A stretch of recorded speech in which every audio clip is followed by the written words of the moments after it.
സുഹൃത്തുക്കളെ, ദേശീയപാത Kooriyad viaduct work വളരെ തകൃതിയായി നടക്കുകയാണ് പാലത്തിന്റെ. അതിന്റെ പില്ലർ ഉയർന്നു വരുന്നതിന് വേണ്ടി പൈലിംഗ് കഴിഞ്ഞതിന് ശേഷം ഒരു റൗണ്ട് ഷീറ്റ്, അതായത് ലൈനർ ഇറക്കിയല്ലോ, അത് ഉണ്ടാക്കട്ടെ. അവിടെ ഈ കുളപ്പുറണ്ട് കഴിഞ്ഞ് പുതിയ 6 വരിപ്പാതയിൽ വെച്ചാണ് ഇതിന്റെ വർക്ക് നടക്കുന്നത്.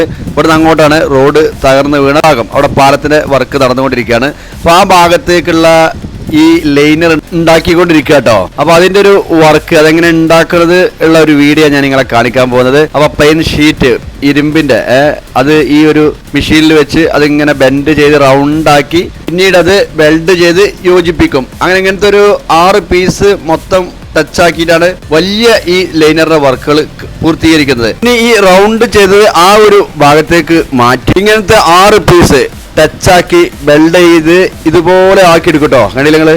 പിന്നെ പൈലിംഗ് വർക്ക് കഴിഞ്ഞാൽ ഇത് ഈ ലൈനർ ഇതാ എക്സ്കവേറ്റർ ഉപയോഗിച്ച് പൈലിംഗ് വർക്ക് കഴിഞ്ഞിടത്തേക്ക് ഇറക്കി വെക്കുന്ന വർക്കുകളൊക്കെയാണ് ഇവിടെ നടന്നുകൊണ്ടിരിക്കുന്നത്. അപ്പോൾ ഇതിന്റെ ഫുൾ വീഡിയോ ഞാൻ അപ്ലോഡ് ചെയ്യുന്നതിന്റെ ലിങ്ക് ഞാൻ ഈ ഷോർട്ട് വീഡിയോ വെക്കാം. അപ്പോൾ നിങ്ങൾക്ക് എല്ലാവർക്കും ഈ ചെറിയൊരു വീഡിയോ ഇഷ്ടപ്പെട്ട് കാണുമെന്ന് ഞാൻ വിചാരിക്കുന്നു. വീഡിയോ ഇഷ്ടമായാലും സപ്പോർട്ട് ചെയ്യാം. ഇതുപോലുള്ള ഷോർട്ട് വീഡിയോ ഉണ്ട്. വീണ്ടും കാണാം. Okay, by.